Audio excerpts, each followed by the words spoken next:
Hello বন্ধুরা, তোমাদের সবাইকে গুড মর্নিং। দেখছো আমি ভাত খাচ্ছি।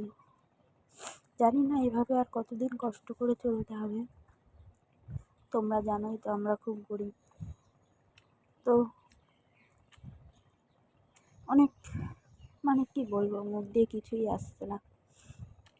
তো অনেক কষ্ট করে ভিডিও বানাই, তোমরাও সাপোর্ট করো না।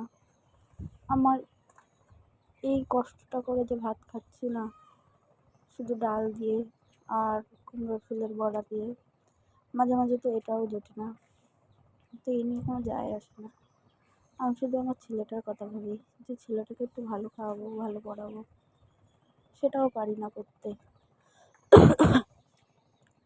কী করে পারবো? ছেলেটার শরীর খারাপ হলো, তো ডাক্তারটাও ঠিক করে দেখাতে পারি না ভিজিট দিয়ে। কিছু বলার নেই বন্ধুরা।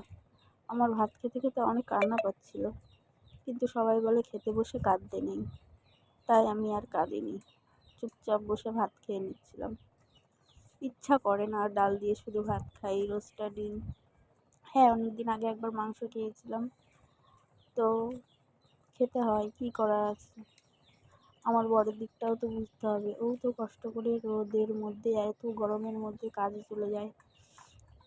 তো আমাদের ছেলে নিয়ে, আমার শরীর খারাপ, আমার নাকের সমস্যা আছে, মাসে মাসে ওষুধ কিনতে হয় 2-2.5 হাজার টাকার। ছেলের খরচা আছে, তো এই দিয়ে আমরা ভালোভাবে চলতে পারি না, হয় না। কী করে হবে বলো? এই ওই অল্প কড়ি টাকা ইনকাম করে আমার ওষুধ, ছেলের খাবার, ছেলের খাওয়া খরচা, আমাদের খাওয়া খরচা, গ্যাস, কারেন্টের বিল, এগুলো হয় না। তাই উনুনেই রান্না করি এখন, তাও পাতা দিয়ে, কাঠ নেই, বাগান থেকে পাতা কুড়িয়ে আনিয়ে ওই পাতা দিয়ে রান্না করি।